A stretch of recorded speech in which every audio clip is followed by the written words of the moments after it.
Hey, it's me, the unpopular patriot here. So, I'm not going to get into the details about the shootings.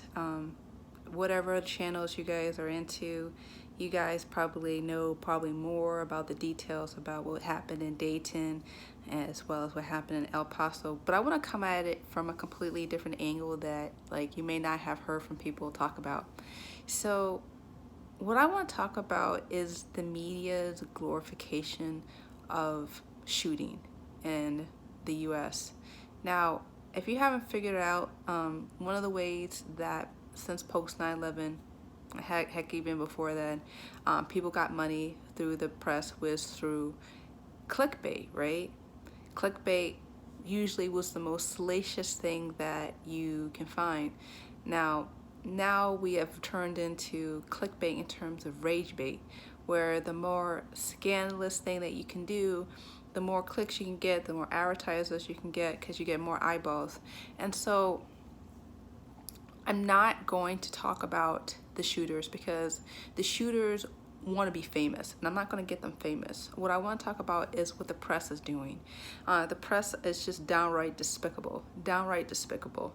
I'm not even worried about being demonetized for this because I don't have enough viewers, so I can just say whatever the heck I want. What I do encourage you all to do is to like, share, and comment if you have agreement with what I have to say next. All right, now that I just got that out of the way, let's just get straight into it. So, you have seen a lot of the mainstream outlets tech heavy about what happened in El Paso, but you don't really hear a lot about what happened in Dayton. And we know that the person that was the shooter in Dayton was a left-leaning supporter, supported Elizabeth Warren, supported a lot of Democrat policy. There's archived tweets from Tim Pool, Tim Cash showing stuff that he wrote. That the shooter wrote. He was a full-on leftist, Antifa guy. They don't want to talk about that. We all know why. But and also we don't really know the actions behind why he wanted to do the shooting in Toledo, but we know exactly why they did it in El Paso. There's a manifesto that's circulating around. Now, a lot of people need to understand, even though that guy said that he was agreement of what the Christ church shooting, if you have an opportunity to read through the manifesto, read the manifesto, because it was a complete crap storm in terms of blaming both Republicans and Democrats.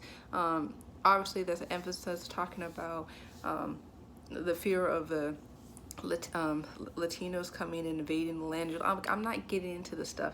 What I want to get into is the glorification of violence. Now, there's pockets, there's little pockets within the internet, 8chan, 4chan, like whatever, where there's a lot of white nationalism, a lot of racism, truly evil, sick people talking about stuff.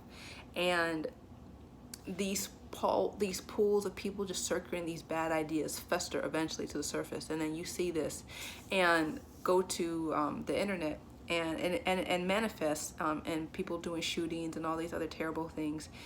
And I remember back in the day where when you didn't want to glorify something, you don't talk about it. You don't glorify it. So instantly I see CNN, MSNBC, all the ABC, all these channels wanted to rush and do interviews with politicians and all these other people to quote unquote respond and talk about more gun restrictions and more mental health screening and all this stuff. And my thing is yo, the fact that these sick people know that this is how we're going to respond, it actually amplifies the problem more than anything else. You're actually feeding the beast, as it was. Every time they know as soon as something crazy happens, something pops, they know that they're going to get mass attention, and that's what they want. That's the whole game plan all around. And I feel like the media is complicit, because they want those eyeballs, they want those clicks. Those politicians, they want that scream time to virtue signal and show about how against they are for gun violence and all this stuff. And so my thing is, I just have a couple of things I just want to say is that the media is partly to blame for this, For real, they really are partly to blame for whatever that's going on. I'm not saying that the fault doesn't lie into the shooter, because he's the one who picked up the gun and they did stuff. What I'm saying is that they help amplify culture to reward people, like to reward people to do these heinous acts of violence. And that's really sad.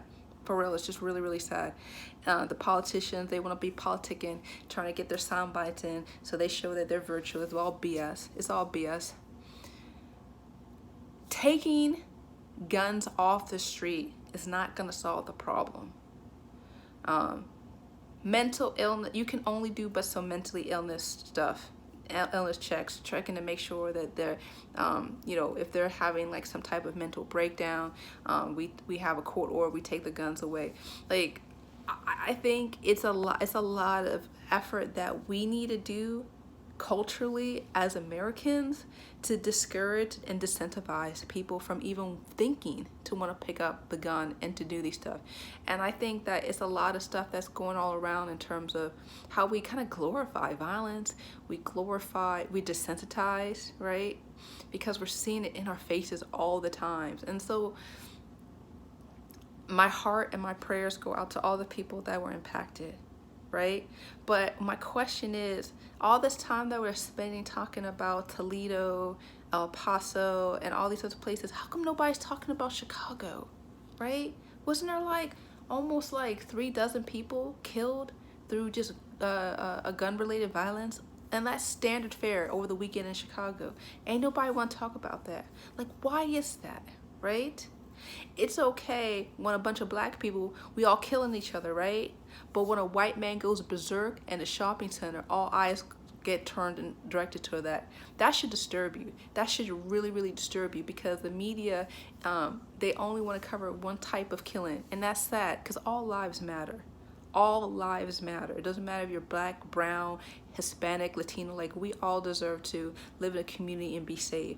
And if you have a media that's like propagating like there's ever-present crime everywhere, specifically by white men, and not examining all types of crimes from all sorts of groups, then that speaks volumes about the motivations of the media.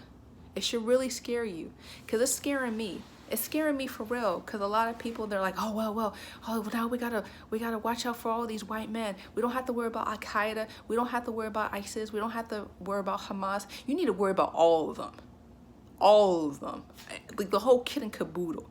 Everybody needs attention, and I think all of it's just not designed to like desensitize us.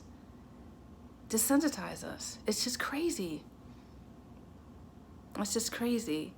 When people talk to you about we need to limit guns, you need to tell people outright that some of these places that want new gun restrictions, like people want to get their grip. No matter, like I think about Chicago, New York, LA, tough gun control, but people still get their women.